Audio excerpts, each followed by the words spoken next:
Hello student, कैसे हैं आप? उम्मीद करता हूँ कि बहुत अच्छे होंगे, स्वस्थ होंगे, पढ़ाई कर रहे होंगे। देखिए बाबू, आप लोग क्लास 10th का एग्जाम जो है बहुत नजदीक में आने वाला है, ठीक है ना?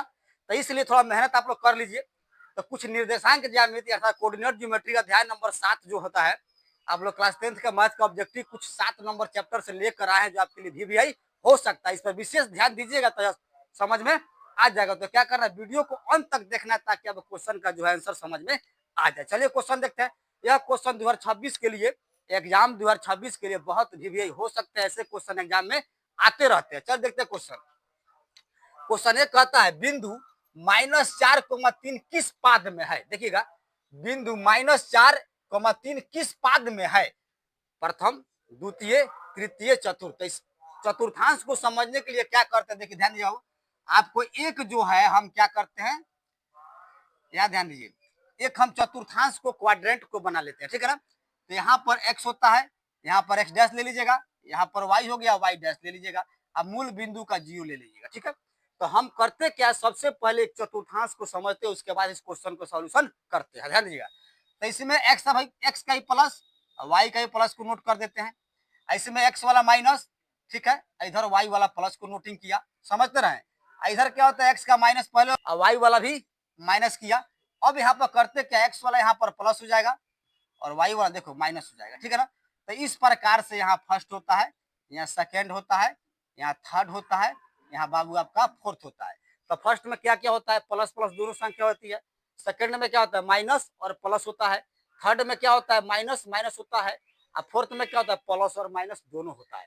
अब यहाँ समझते क्या है कि आपका क्वेश्चन कह क्या रहा है, कह रहा है इसमें -4 और 3 किस पाद में है। तो आराम से देखिए, पहले वाला कहता है माइनस और दूसरा क्या कहता है, प्लस। तो देख सकते हैं माइनस और प्लस किसमें है, माइनस और प्लस। देखो तो बाबू सेकंड में है कि नहीं, सेकंड पाद में है, अर्थात द्वितीय पाद में है। तो यहाँ पर द्वितीय लिखा हुआ है, द्वितीय पाद को लॉक कर दीजिए। आगे बढ़ते हैं। कहता है 2 नंबर, मूल बिंदु का निर्देशांक। देखिए, आपको पता भी होगा कि मूल बिंदु यही है। तो यहाँ पर एक ओ ले लिया गया है, समझ रहे हैं।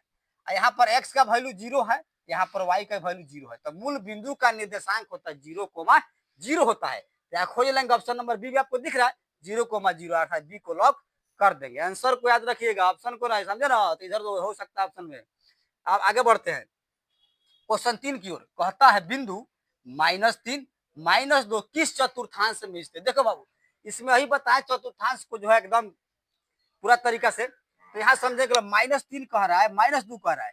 तो माइनस जो है इसमें भी है, एक और माइनस भी है, माइनस दोनों में है। अर्थात माइनस माइनस कह रहा है, तो माइनस माइनस देखो किस में है, किस पाद में, तीसरा का पाद में आपको माइनस माइनस मिल जाते हैं। अर्थात तीसरा जो है, ये ऑप्शन नंबर 3 कह रहा है, तो 3 को लॉक कर दीजिएगा। नेक्स्ट बढ़ते हैं 4 नंबर। कहता है एक्स अक्ष पर स्थित बिंदु का निर्देशांक है। ध्यान दीजिएगा। तो एक्स अक्ष पर बिंदु का, एक्स अक्ष पर स्थित बिंदु का निर्देशांक आपसे कर ऑप्शन करा x,0, बी कहता है y 0,0, सी कहता है 0,y, आप कोई नहीं। तो यहाँ ऑप्शन को चुनना है कि एक्स अक्ष पर स्थित बिंदु का निर्देशांक। थोड़ा ध्यान दीजिएगा, यही आपका एक्स अक्ष है। तो एक्स अक्ष वाला जितना भी होगा, ध्यान दीजिएगा, मान लेते हैं 5,0 लिखते हैं, यहाँ पर 3,0 लिखते हैं, 4, क्या लिखते हैं, 0 लिख देते हैं। ध्यान दीजिएगा। तो एक्स वाला मान होता है, ये भी एक्स वाला, ये भी एक्स वाला। ये क्या होता है, वाई वाला होता है, एक्स वाला होता है, यहाँ वाई वाला हो गया, यहाँ भी वाई वाला हो गया, एक्स वाला हो गया। समझे ना? तो यहाँ पर पहले एक्स का मान जो भी होगा इस पर रखिएगा, और 0 का जो मान, तो वाई का मान 0 बता रहा है, तो एक्स वाला मान जो होगा पहले एक्स 0 के रूप में हो जाता है। तो पहले एक्स का रखिएगा और उसके बाद वाई 0। अच्छा, कहने का मतलब x,0 के रूप में होता है, ऑप्शन खोज लीजिएगा। तो ये नंबर ऑप्शन मिल जाएंगे x,0 के रूप में, अर्थात ऑप्शन नंबर ए को लॉक कर दीजिएगा। चलिए अब 5वां क्वेश्चन देखते हैं। कहता है कार्तीय तल में स्थित किसी बिंदु 6,4, देखिए ध्यान देंगे, 6,4 के कोटि है, 6,4 के कोटि। देखिए ध्यान दीजिएगा, एक हम ट्रिक बता रहे, देखिए बाबू, मान लेते हैं एक्स और वाई, ट्रिक ले लेते हैं, कोई बिंदु पी ले लेते हैं। तो इसको समझिएगा भुज, यह भुज होता है एक्स वाला मान, यह क्या होता है, कोटि, ठीक है ना? तो ट्रिकली यहाँ पर समझ लेंगे, पहले वाला एक्स का जो मान होता है बाबू भुज होता है, दूसरा क्या होता है, कोटि होता है। तो यह जो होता है अक्सर ऐसे एग्जाम में बाबू बराबर पूछा जाता है कि भुज कौन है, कोटि कौन है, भुज कौन है, कोटि कौन है। तो अक्सर विद्यार्थी क्या करते हैं, गलत कर जाते हैं, लेकिन गलत इसमें नहीं करना है। पहले वाला भुज होता है, दूसरा का मान क्या होता है, कोटि होता है।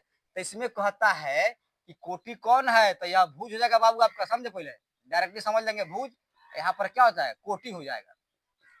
तो कोटि वाला मान 4 है, तो देखो बी पर लगा हुआ 4 ना, तो अपना बी को लॉक कर दीजिए। आगे बढ़ते हैं, कहता है 6 नंबर, बिंदु 5,-3, 5,-3 में भुज है, बताए हैं पहला भुज होता है, दूसरा कोटि, तो 5 भुज हो जाएगा। तो देखो ऑप्शन नंबर सी पर 5 लगा है, तो सी को लॉक कर दीजिएगा। आगे बढ़ते हैं 7 नंबर की ओर, कहता है बिंदु क्यू 5,6 में कोटि का मान होगा। तो कोटि का मान समझो, पहले भुज दूसरा कोटि, पहला भुज दूसरा कोटि, तो कोटि का स्थान तो कितना 6 है, तो ऑप्शन नंबर ये है। देखो बाबू यहाँ पर 6 लगा हुआ, 6 को लॉक कर दीजिए। आगे बढ़ते 8 की ओर, कहता है क्वेश्चन 8 में कि किसी बिंदु की एक्स अक्ष से दूरी उस बिंदु का कहलाती है। ध्यान देंगे, किसी बिंदु की एक्स अक्ष से दूरी उस बिंदु का कहलाती है। तो एक्स अक्ष है, तो एक्स अक्ष से दूरी क्या हो जाएगा, वाई अक्ष हो जाएगा, समझे ना। और वाई अक्ष से दूरी क्या हो जाएगा, एक्स अक्ष हो जाएगा।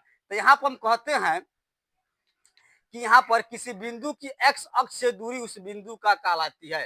तो एक्स अक्ष से दूरी क्या कहलाएगा, तो इसमें समझेंगे। तो एक्स अक्ष से दूरी यहाँ पर वाई हो जाएगा, वाई का मान, तो एक्स अक्ष से दूरी क्या कहलाएगा आपका कोटि कहलाता है, और वाई अक्ष से दूरी क्या कहलाएगा भुज कहलाता है। तो एक्स अक्ष से दूरी क्या हो जाएगा कोटि, और वाई अक्ष से दूरी क्या हो जाएगा आपका भुज हो जाएगा। तो कहता है एक्स अक्ष से दूरी क्या कहलाता है, तो कोटि कहलाता है। कोटि को लॉक कर दीजिएगा, ठीक है ना। तो उम्मीद करता है बाबू आज का क्वेश्चन जो है ऑब्जेक्टिव लेकर आया, समझ में आ गया होगा। तो वीडियो को लाइक करें, शेयर करें, कमेंट करें, और क्या करें, यदि आप मेरे चैनल पर नए हैं तो चैनल को सब्सक्राइब भी कर दें, ताकि जब मैं वीडियो अपलोड करूं तो आपके पास पहुंच जाए। ऐसे क्वेश्चन लेकर फिर मिलते हैं आप लोग के साथ अगले डे में।